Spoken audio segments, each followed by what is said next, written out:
Welcome back to Believe in Badgers on the Believe Network, presented by FanDuel and Oak Bridge Wealth Management. I'm Matt Perkins, joined, as always, by Badger legend, the Hebrew Hammer himself, Matt Bernstein. Bernie, how are we doing today? To Matt Perkins, every day with you is a holiday. I mean, we're still believing in the Badgers. I mean, I believe in them. I'm just very nervous that I don't believe we're going to do the right things in the next couple weeks. And it's concerning. We'll get into that. But I am, let's just say I'm mildly concerned. Is that the right I would say moderately concerned personally. What's the other one? Extremely concerned? Oh, yeah, I'm extremely concerned. Oh, my bad. That's what I meant. Yeah.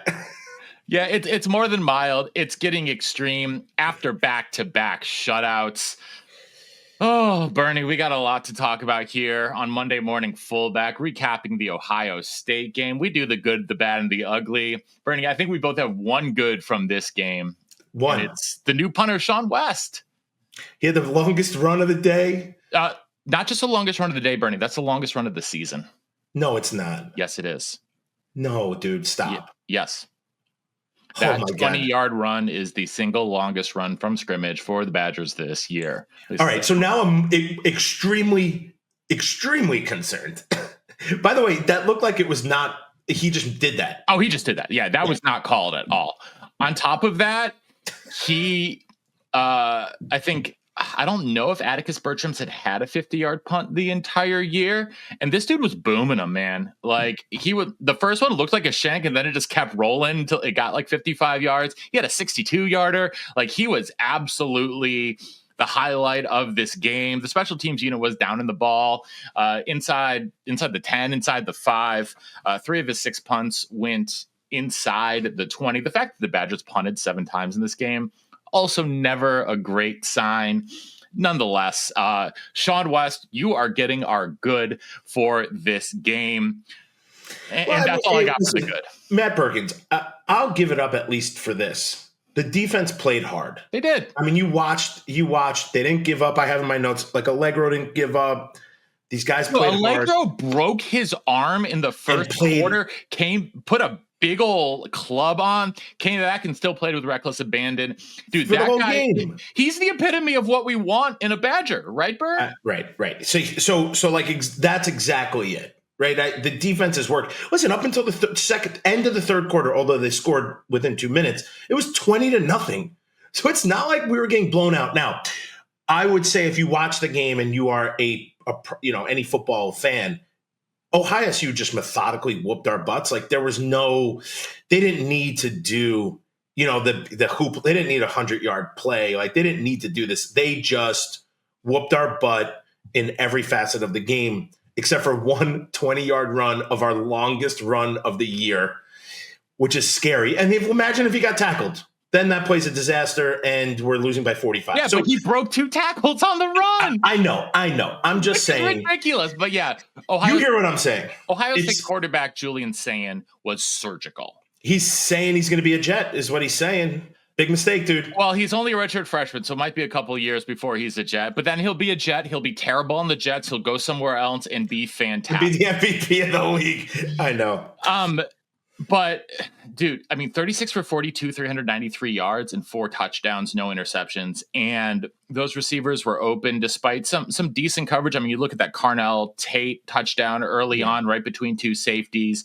And just like there were a couple like nice reps from Ricardo Hallman there at times. But, man, they were. I really thought he could have had 2 picks. I thought he should have had one.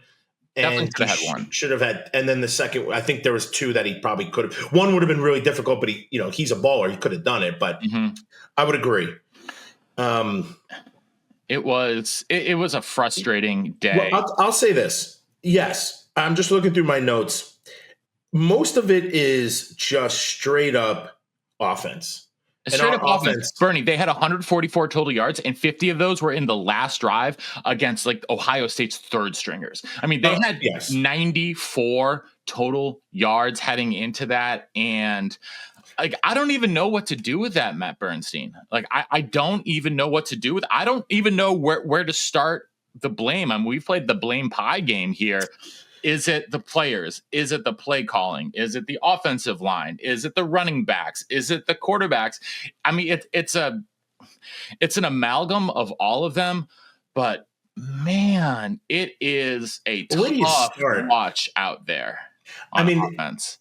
I'm not making excuses because you knew it. Listen, what did they say? Shame, fool me once, shame on you. Fool me twice, shame on me. This is the third year in a row we're going to blame a quarterback getting injured. I won't even go down that conspiracy theory, but we're going to say that it's we went to the transfer portal, got two other guys.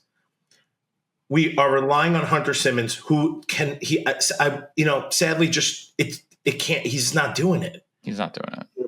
And maybe it's the play calling, but he can't run the ball. So what do? You got to throw the ball. We're still trying to run the ball. We're getting killed. Like it's not. I'm not a brain surgeon. I'm not even close to it. All I know is when something's not working, you got to go to something else. Now, I do think when you watch some of the replays, there was a sack, second quarter. All four guys went deep. So maybe it's an all vertical, but 20 yards from line of scrimmage back into defense, spanning the entire. I paused it. I was like, Allie, come look at this. Where the hell is somebody underneath? It's not a soul underneath. 20, you had 50 whatever yards of the football field it spans and 20 yards deep. There was nobody. So I'm also have to be thought processes like maybe guys aren't doing the right things. Maybe we're just not. Listen, there are some plays that look like I'm saying even the running backs, like wrong cuts, not doing it's just, at the end of the half, there was a third down with Yakimelli. Like dudes are in the backfield. So I think it's holistically our offense as a coaching staff down is not doing the jobs that they're supposed to be doing. No, and, it doesn't help when obviously Darian Dupree is injured. Dylan Jones got hurt in that game. Yakimelli was hurt and came back in that game. Yakimelli also had the drop that led to the one interception that Hunter Simmons threw. It was a bad pass, though. It hit him in the shoulder. It was a little behind him, but you got to catch that, man. You had your hands on it. You got to catch that. I'm sorry. It wasn't that bad of a pass that he shouldn't have been able to catch that. I mean, Vinny Anthony, one catch. Again, I'm just going to yell about this all season. Vinny Anthony needs to touch the ball way more. They got him on an end around. He got a first down on that, a nice 11-yard run. But Matt Bernstein, I can't find a single good thing to say about this offense. No, they're just floundering and nothing's working and we can't stay on the field. No. It's really tough to watch. I mean, it's really tough to watch. No play's working. I don't know what happens. I don't know where you go from here. But you know what's going to happen? Recruiting. You need to knuckle up and just say we're going to recruit a quarterback and say you're going to start because we don't got guys. Then my question is they recruited that guy last year, 4-star Carter Smith. I mean, I think you just got to play him. I think you just got to play him at this point because. Well, the question is he ready to play? We've heard things. We've heard things. I'm not airing laundry out, but we've heard things, and I'm concerned that he's not prepared or didn't take it seriously. Or hasn't been given the opportunity to be prepared. One of all these things. I think both of them can be true, but it is just But here's the next question. If he's not ready because of things that are happening, this is also I have a problem with kind of most of the reporting, right? Where are these stories? Why is nobody giving us background? Why does nobody know? Did Mac talk to the team or not? Supposedly, what was the message? We have a player whose name's not determined giving us information. That to me sounds like I can make that up. It could be me. It's listen, I'm not saying it's made up, but it's everyone's writing and doing things on 20% knowledge. It's all conspiracy BS right now. And it's really aggravating me as a fan. It aggravates. Go in there, give us the truth. I don't care. Give me the truth. You can't handle the truth. Maybe I can't handle the truth, okay? But I want the truth.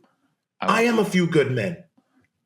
Give me the truth. What is going on? Is Carter Smith ready? No? Tell me he's not ready. I could care less. This is a business. That dude gets paid. I'm done with I'm getting a little annoyed. Don't be sorry, Matt Bernstein. Take a breath. Bernie, we have reason. We haven't scored since annoyed. Michigan first series. We're punting. We're doing things that are embarrassing. We might be the laughing stock of the Big Ten. I'm down there. We're the face of this podcast, and I feel it hard. Like the players are getting killed. Every Badger football social media post is getting destroyed by everyone. Hundreds and hundreds of comments about things to do and how embarrassed people are. We're honoring Monte Ball. We're honoring the Rose Bowl teams.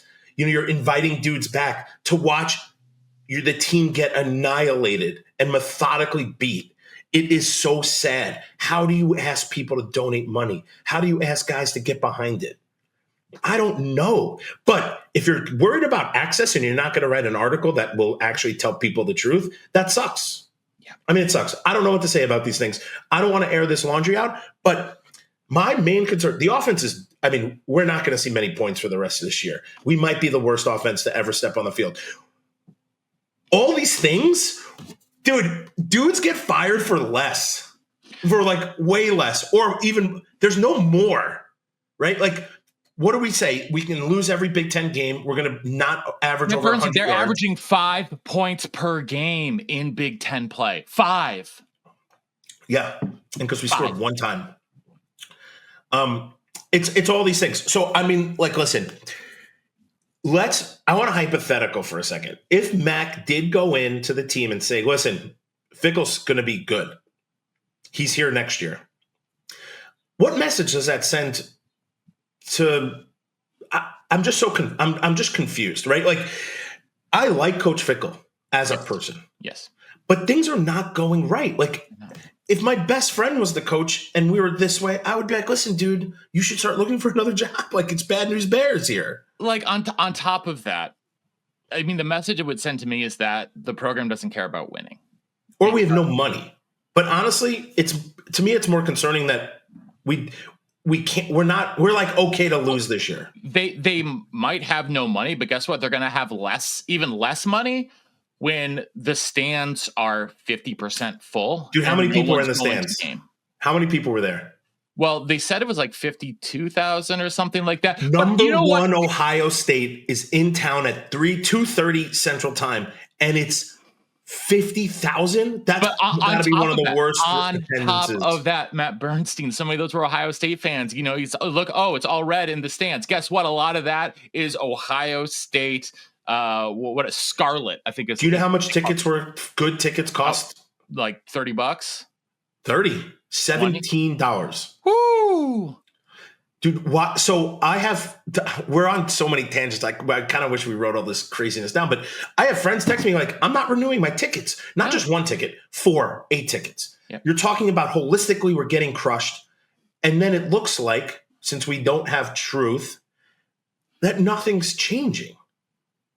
And that's the hardest part for me is why? To come out, Mac, and say, I can't get rid of him. He costs too much.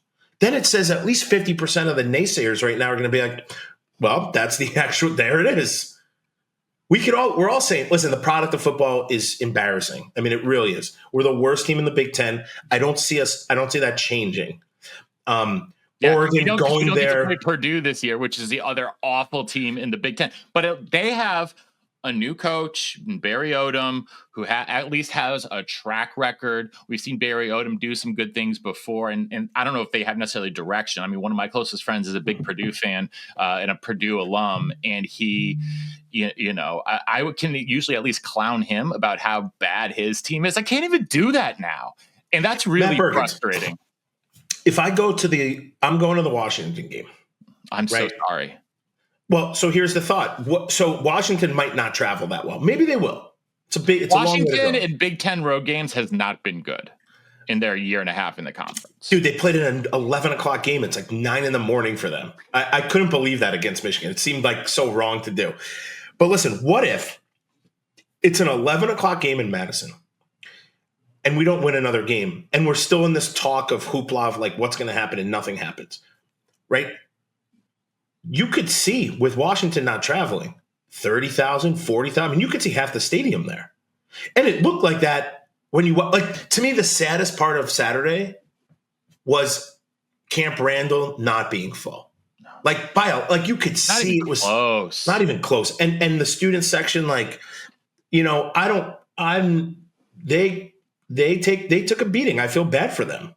Like, they should have become spoiled. Was that was when all the dudes took their shirts off, like Oklahoma State did, because that's the only thing they got going for them, man. It's the only thing they got going for them. I mean, jump around is sad right now, and then end of the fourth quarter, not even end, beginning of the fourth quarter, the stadium must have been like 20,000. I mean, so think about this: no one's buying a water, no one's buying beers, no one's buying hot dogs or whatever else you're selling at the stadium, and you have 50,000 people. So you're already getting crushed by that. Now you got to think you're sitting there as athletics. Maybe this is like high level, but I'm assuming Mac has to be looking at these things and saying, holy moly, retention's going to be down for just tickets. So no one's going to donate. So if let's say your ticket was like $500 a ticket to donate, what do they do then? Keep it there? People are going to say no.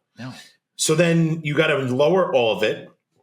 There's no resale value pretty much. I mean, there is, but there isn't. I mean, my friend, $17 Ohio State tickets, that should be a $150 ticket. Usually is. So you're going to be there. You have your concession sales are going to be way down. Way down. I mean, what else do you pay for? Like, how do you recruit people? If I was Indiana and I wanted to recruit, I'll just be like, yo, come here. We just signed our coach. We're killing people. You want to challenge all the best teams? Come to Indiana. Dude, we're going to have so many dudes flip. It's just a mess. And it seems like we're not doing anything to get out ahead of it, where everything's secret. By the way, don't even get me started on lower body injuries.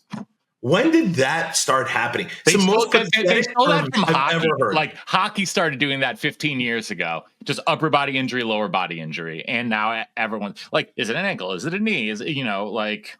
I can't. When they say it, if I was a reporter, I would refuse to say it's a lower body injury. I just would refuse.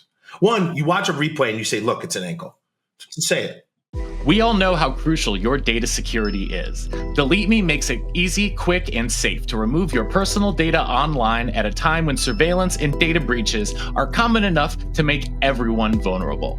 Data brokers take your data and profit off of it. Your data is a commodity. Anyone on the web can buy your private details, leading to identity theft, phishing attempts, harassment, and more. But now you can protect your privacy with Delete Me. As someone who's worked in higher education for a long time, I know just how crucial data security is to make sure that student info stays private. But no matter what industry you're in, data security is one of the most important parts of your personal and professional life. So take control of your data and keep your private life private by signing up for Delete Me. Now at a special discount to our listeners here on Believe in Badgers. Today, get 20% off your Delete Me plan by texting PRO, that's PRO, to 64000. The only way to get 20% off is by texting PRO to 64000. That's PRO to 64000. Message and data rates may apply.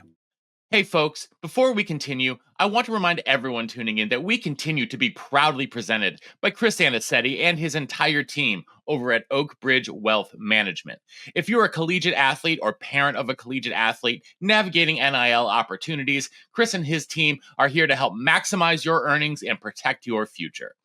We all know that athletes train hard to be the best on the field, but who's making sure they're winning off the field? Chris Anicetti and his entire team at Oak Bridge Wealth Management. That's who. They don't just manage your money. They handle your entire financial world. From building a rock-solid financial plan tailored for athletes to paying bills, budgeting, setting up LLCs, and securing financing for cars, equipment, and whatever else you need so that you can focus on your game. Your career is short. Make every dollar count. Oak Bridge Wealth Management, where athletes build lasting wealth. Get in touch with Chris on Instagram at oakbridgewm_Anicetti. That's oakbridgewm_ANICETE, or head on over to their website at oakbridgewealthmgmt.com. Chris Anicetti, Oak Bridge Wealth Management, they've been helping a lot of NCAA athletes and professional athletes get their money right. There's no one else better for this around that you are going to find. So make sure to get in touch with Chris and support the people who support us. All right, we're going to hop back into the show. Are you ready to beat a dead horse a little bit? Let's beat him. Let's beat a dead horse because, like Matt Bernstein. Let's look at some of these numbers. I know. It is total offense, 130 out of 134, 135 teams. Rushing offense, 117th. Passing offense, 121st. Passing efficiency, 120th. Scoring offense, 132nd in the nation. 130. They are on pace. If they keep this up in like their, especially like if they keep this up in conference play on their average of 5 points a game, they may have the single worst offense in the history of college scoring offense in the history of college football for a 12-game season. And it's not going to get easier. No, they're going to Oregon. They got to play Illinois. They got to play Minnesota, who's playing well. They got Washington. I mean, what do you do with any of this? I don't know. I mean, isn't this the problem? Like, what? Why are we doing nothing? Like our turnover differential, 124 in the nation. They're averaging giving up, like just giving the team at least a one turnover advantage per game. We're also Matt Perkins. Our offense is so bad. It's hurting our defense and lowering their scores because they're out on the field the whole game. Again. On top of that, like the scoring offense is even worse than that because one of the few touchdowns they've had this year is Vinny Anthony on a kick return against Alabama. Yeah, these numbers really hit home. And like what? So what happens after this Saturday? They're not. So let's say they don't fire Fickell. What does Fickell do? Fire people? I mean, like, what does he just get rid of Grimes? I thought Jeff Grimes was supposed to fix this. I thought Jeff Grimes was supposed to come in and fix. But everyone's going to say it's the quarterback injuries. But I don't think that's true. I think we're getting bullied on the line. We're just. I listen. I'm not saying it's not Jeff Grimes. I think there's an aspect that is him, right? Like we can't find something that works, but we're not taking what people are giving us, and I think we're not doing. Like we couldn't run on Saturday. So start throwing the ball more. We're 3 and outs all over the place. If you don't trust Hunter Simmons and we're running into a gauntlet, we have no chance. None. You got to do something. Listen, this is college football. You have a quarterback. Too bad. Put in Danny O'Neal then. Put back Bro Neal and let him just sling it. I don't care what you do, but you got to do something because they need to move the ball and get first downs. We're not doing any of that. No. So you need to go off the game plan and figure it out. Now, that's not cute plays, right? Like, I don't want to start doing that. Ohio State would have eaten us alive. But where are the short pass plays? Where are some of those things? Give me something. Give me a swing round, let Yakimelli in some space. Like, just do a little bit of something. Don't get cute, but make these short passes where we can actually get the ball moving. And then maybe they open up so we can run the football. You're going to run into the game plan. You're going to say, we're going to stick. So this is where I think that Grimes is not maybe he's like, I don't trust these guys. No, we're in a huge problem, right? We have a huge problem. The offense is not going to get better. I mean, it looks like they just keep taking steps back. And it's sad to me because we're not getting any better. But I have to believe that this is a holistically like mental, physical, everything like, I don't know. Like I don't know what sitting in that locker room would feel like. Matt Bernstein, like they have to go to Eugene, Oregon this week. Yeah. Our friends at FanDuel have them as a 34.5-point dog. And that's not enough as far as I'm concerned, because I don't think they're going to score. Oregon has a very athletic, very talented defense. And we've seen Oregon put up 60 plus multiple times this year. And guess what? They're really good at passing the ball. Guess what we can't do? Defend the pass. Like it is 34.5 is way. I mean, this should be a 40-point line as far as I'm concerned, because I don't think that they can score at all. I just don't. And I think Oregon's offense, they put up like 700 something yards against Rutgers this week. We're not better than Rutgers. I hate saying that. Shout out to my dad's alma mater, Scarlet Knights. But like Matt Bernstein, like I don't know what to do at this point. It is so frustrating. Our text threads are bananas right now with the people that we. Well, you mentioned the text threads. I'm on 1,000 of them. Of and course. across the nation. And this is what I do for work, is fundraising for the university. So like, I'm talking to people who graduated in the 60s, the 70s, the 80s, everyone's like, what are we doing? That to me is really concerning. Well, here's the thing, Matt.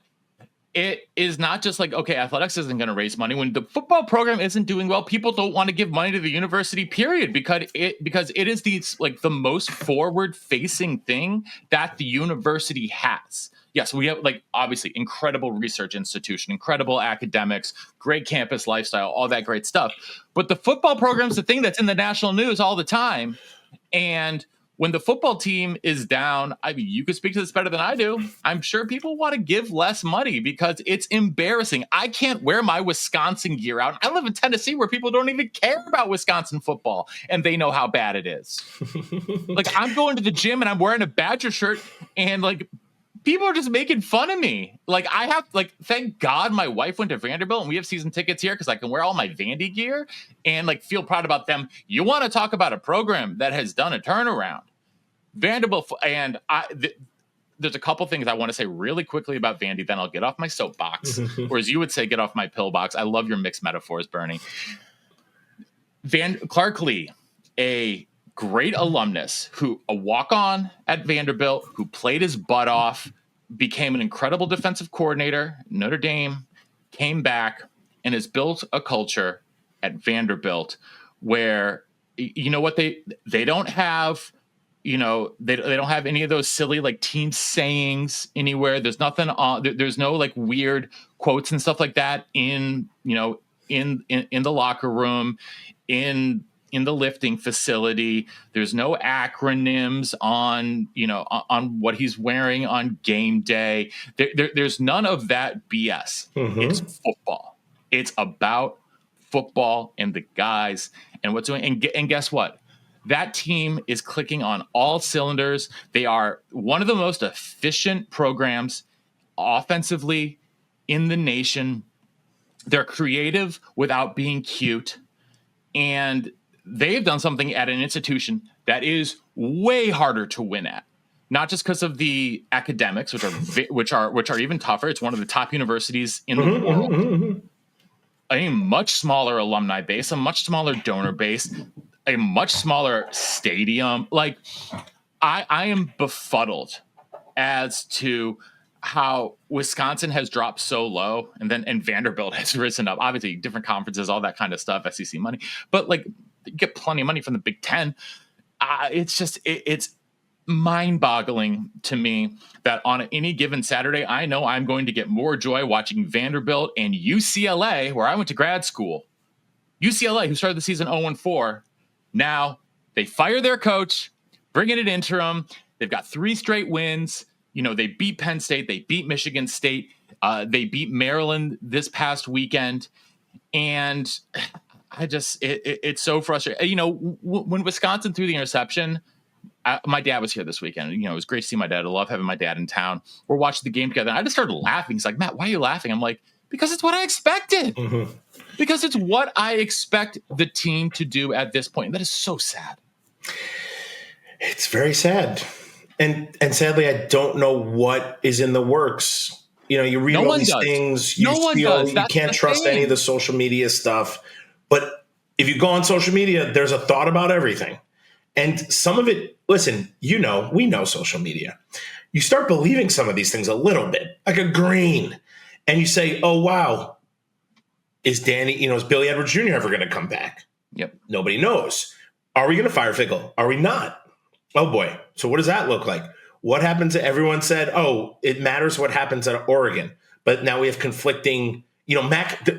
If Mac went to the team and said, we're not firing Fickle this year, he's coming back, you can't fire him now.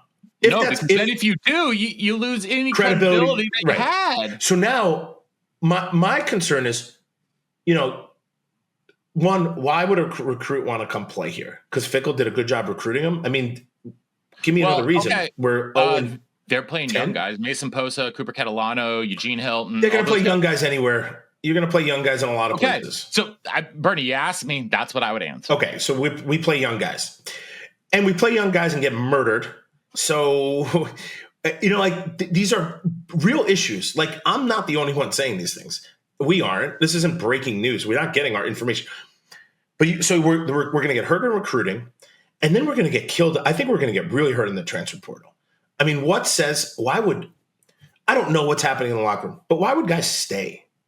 If this is like the plan for Wisconsin, it may be status quo, right? Like, you're taking a beating this year. Why stay? Some of these guys are actually playing good football. They have tape, and they could go. Especially on the defensive side of the ball. Like, if you're but not just the defensive side. There are guys on offense that I think could be a starter in other places. Yeah. If you're Eugene Hilton, if you're Dylan Jones, if you're any wide receiver, I think you can go somewhere else and play. Probably. I would say, yes, Dylan Jones for sure, Dupree. These guys can play other places. I would say both Grant Steck could play other places. Usually at tight ends, it would be tough. He's also a Wisconsin guy, so like it's well, no, Grant, he's from Illinois. Oh, so what? So exactly. There you go. The other guy we recruited was from Wisconsin that year. JT Seagraves? No. He was a couple years before that. Anyhow, it doesn't matter. Matt Burson. It doesn't matter. I'm just saying these guys can play football, and they're going to be they can be very successful. Some of these guys in other places, and so why stay? Like, if I'm the coaches, you got to recruit these guys up, down, left, and right if you want them to stay. Then what do you do? You can't. But Matt Perkins, you can't. Here's the problem. You have nothing to sell. It's one of these. What is the wheel? It's a rat wheel, a hamster wheel. Because you're gonna, let's say you lose 20 guys. You can't. You're not just recruiting 20 guys to fill holes right away. They can't play. Not all of them. On top of that, like, you got no culture because it's all portal guys. Like, it just we're diving so deep. These are uncharted territory for us, and there seems no way or thought to right the ship, to have it start floating. And I'm talking about, I'm getting text messages from, like, dude, at one point I had like 150 text messages. I can't check all these. I'm sorry if somebody texts me. I get LinkedIn messages. I'm getting Facebook messages. I'm getting WhatsApp messages, like anything. I cannot stop. And I love it. I truly do, because I love talking to people about what's going on. But really, it's all the same stuff. Is management is not doing the right thing. Now everyone's on the chancellor because supposedly she doesn't like football. This is not a chancellor problem in my mind. How dare you start blaming? Now we're just blaming anyone and everyone. The Board of Regents. What are you doing? The governor. Come on, guys. Becky Blank didn't really care about football. Let's not twist it up here. A lot of chancellors don't really care about athletics. Yeah, Donna Shalala is the outlier. She's the only one. I don't even remember. Did Wiley, did he like sports? Nobody knows. Nobody knows. So here's what I'm going to say. We've had chancellors that care enough. I think Chancellor Mnuchin cares enough. I know Barstool Big Cat does not agree with me. So maybe he's getting information somewhere else that I'm not. I think this is a complete issue. Like, if you're checking, funds are not getting redirected.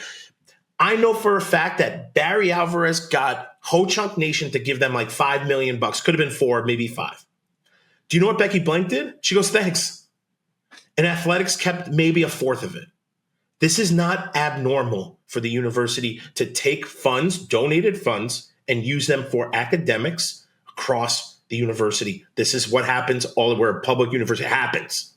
Yep. So that's one instance. Think about how many people make donations, right? So what I'm saying is, the earpiece fell out, is that to me, it is, and I love Chris McIntosh as a person, but I think he is the head of the athletic department. He is the AD. It's called athletic director. And he makes these decisions. And when they're not good, something needs to happen. And if you look at all these other universities, they are doing it. I mean, Penn State, that guy's he was a winning coach. And they were going to fire Harbaugh for not beating Ohio State when he was going like 10-1. And then he won a national championship. Dude, to me, some of these things are nuts. We're not 10-1. We are losing to Minnesota. The data points are there. and it seems like we're just riding the wave. Now, if we are broke, I get it. Right? Like, I get it. I'll eat a frozen meal in the fridge or in the freezer in the back that's been there for 2 years because I'm broke. I've done that. I can't see athletics being completely broke. And I also can't see that we can't figure out how to make things happen, especially in football. Like, it just seems if we stick with Fickle, we're going to be still sinking. And I hate to say it, but like, I don't know what else to say. And I'm not the only one. There are millions of people across the nation saying the same thing. There are millions of people on ESPN saying the same thing. Like, everyone's saying the same thing. It's really bad. It's really bad. So, but Matt Bernstein, no matter how bad it gets, we're going to be here on Believe in Badgers on the Believe Network, presented by FanDuel and Oak Ridge Wealth Management. We'll be back again later this week. More interviews, more fun. And you know what? It's for you and me, it's going to be okay because we love this. This is therapeutic. This is, I get to see your beautiful face. Listen, I'm still cheering. I'm still excited for Saturdays. I'm still excited to watch the Badgers play. I'm just sad that, like maybe in my mind, the outcome is already predetermined. Yeah. And I hate that. Like back in the day, we'd be competitive. We're going up against Goliath, but we're competitive, right? Like these things were great. I love watching the David Gilreath stuff. Although I guess Ohio State was number 3 when they came to play us in 03, so we didn't get any number 1 love. But it's nice to watch that. It's just sad that was 15 years ago, and that is a completely different culture, team, identity, university than we're looking at right now. And I mean, listen, I'm pumped to watch the Badgers play Oregon. Sadly, I think miracles need to happen all over the place somehow, some way. I don't know. I'm usually more confident about it. Dude, you know what? Go in there and watch Predator 3 times this week. Just do it. I don't know. Did you watch Predator, Rambo? If it bleeds, you can kill it. Like literally watch like these movies that are so inappropriate now from the 1980s. Watch Rocky 4. Guys, just maybe a little bit more modern. Watch, I think it's Rambo 4, which was like 2007. Don't watch Rambo 4. Which has the highest body count per minute of any film ever. Amazing film. Amazing. I'm not gonna lie. All the Rambos I find to be very. But yeah, listen, dude. This is a longer rant than it should be. But no matter what, I love Wisconsin football. I love the university. I think everyone listening does. It's a tough time for us. We're all in the same boat, sinking. Sadly, we're all in the Titanic, and there ain't no floaties out there. And guess what? Rose isn't grabbing our hand and letting us grab onto that piece of driftwood. We are Rose. There's nothing floating. Rose is drowning with us. Sadly, sorry, Rose. You're drowning with us. We're all going down. And I really, sadly, I hate to say this, but until there's a management change, I don't see things getting drastically different. Like, I just don't see how they can. Yeah, I mean, I've yet to hear a reason or an explanation as to why they would get better. So we'll see. Matt Bernstein, we got to wrap up here. Quick shout out to Zozo Capco for the hat here. We love Zoe and Dave, and we appreciate their support as well here on the show. We appreciate everyone tuning in despite the product on the field. We'll be back again later this week. Gotta support the guys. Gotta support the dudes. They're out there still playing. They're taking it on the chin, but we're behind them. And we'll see everyone here soon on Believe in Badgers on the Believe Network, presented by FanDuel and Oak Ridge Wealth Management. And until next time, and always on Wisconsin. On Wisconsin.